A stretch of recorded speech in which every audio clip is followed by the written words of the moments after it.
do you see in the future? Do you see a world without nuclear weapons? Well, I think we should work for a world without nuclear weapons. I'm not, human nature is perverse enough so that I'm not confident that we'll get there. But it's there. Nuclear weapons are unusable. I mean, we've established that. Certainly, they're unusable more than one country has them, which is we used them 65 years ago. But they're a great danger. Accidental, unauthorized, terrorist use, and so the question is, can we contrive a world where people don't feel? And so the only reason you keep such a weapon, I think, is because you think you need it because you think that your existence is threatened, an existential threat. Some countries have that, so I think we'll have to reassure that somehow, change the world enough so that countries' existence aren't threatened. North Korea feels threatened. Israel feels threatened. Pakistan feels threatened. But I think we're moving in that direction. We're moving away from wars of conquest. We really haven't any. I guess I'm just trying to think. Have we had any? Well, we've had wars of conquest. I mean, in the sense of within divided countries. Vietnam. It's always a threat in Korea. But since World War II, countries. I mean, those are civil wars, really, and those are the kinds of wars we have today. We don't have countries trying to take over each other because it's not the way countries gain power now. Countries gain power through economic success, not through subjugating other peoples. One of the countries you mentioned is Israel. Yeah. Now, when I was at the JSA symposium, we spoke to one of the United Nations representatives, Gabriel Shalev, from Israel, and when we asked her about the question about nuclear weapons, she said that Israel never talks about it. It doesn't ever put it on the table in the United Nations. It never talks about it. So I have two questions on that. Number one is Israel producing nuclear weapons? Is it separating plutonium? And my second question is, do you think that that it's a good strategy for Israel to produce weapons? Does it just influence other countries such as Iran to produce nuclear weapons? Or is it a legitimate thing because Israel feels threatened by Iran?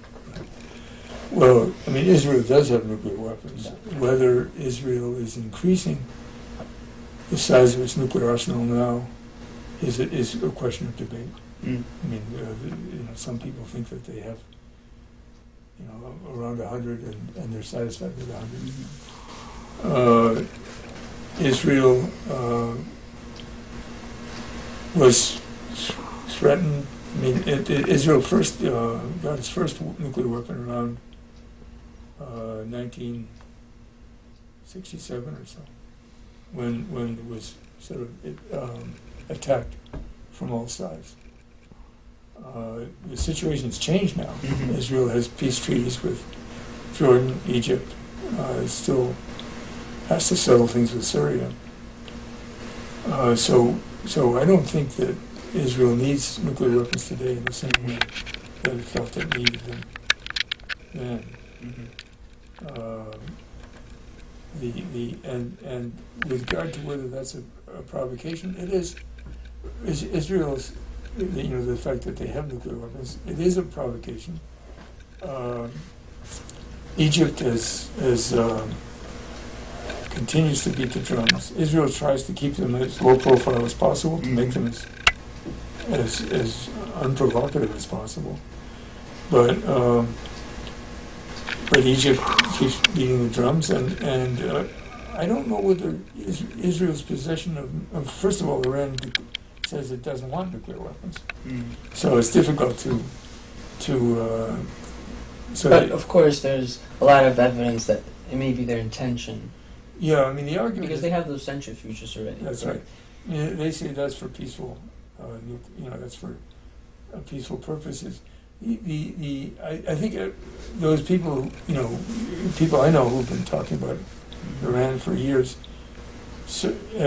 were arguing a few years ago that between whether, certainly everybody agreed that Iran wants a nuclear weapons option. Mm-hmm.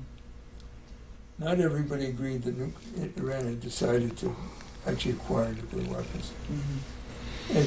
I think that group is diminishing now because Iran is the checks and balances within Iran have been so reduced by the Ahmadinejad, and he's really running with the people who probably are arguing for the Revolutionary Guard, people who do want nuclear weapons. So it's certainly not a good time to ask Israel to get rid of nuclear weapons. Mm-hmm. I don't know whether Iran felt threatened by Israel's nuclear weapons, and whether that is a major motivation for it to acquire nuclear weapons, or just, Iran certainly has felt threatened by the U.S. And so its primary motivation may be, in fact, to deter the U.S. from attacking it. Mm-hmm. Now, also, another country which also has a nuclear reactor is North Korea. And I think it had its first one in Yongbyon. So how far up the step is North Korea in producing nuclear weapons? Well, North Korea has tested two nuclear weapons. Has had two nuclear weapons tests. There's people argue about whether they're the type of nuclear explosives that could be put on a missile or not. That's an open issue. But there's no question that North Korea has nuclear weapons, a relatively small number, probably less than 10, and not increasing, because last I heard they weren't producing more plutonium. But it has crossed that threshold. So, how easy, because we talked before about terrorists, how easy is it for terrorists to smuggle, plutonium? Because I think plutonium is very undetectable. Well, the most undetectable material is a highly enriched uranium, and that's also the easiest to make into a nuclear weapon. So that's the one that's of greatest concern. Plutonium is more detectable, but that doesn't mean it will be detected. The borders are so long, and so I think our best chance to prevent nuclear terrorism is to prevent terrorists from getting the material in the first place. It's a low. Our chances of actually intercepting them once they've got them are much smaller. And that's the premise of this, locking down nuclear. That's the basic premise on which that proposal is based. It recognizes that the most important thing is to make nuclear material inaccessible. So, what do you think? What conditions, will trigger a war? For example, in Iran, if North Korea is producing, it had already two nuclear tests.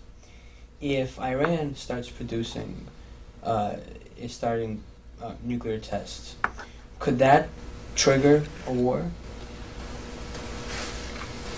Oh yeah. North Korea. mean, North Korea almost did trigger a war. And I think the thing that kept us from actually trying to attack them was the fact that Seoul is so close to the border and so vulnerable to conventional or chemical attack, and so that they did already have a deterrent. I mean, they didn't need a nuclear deterrent.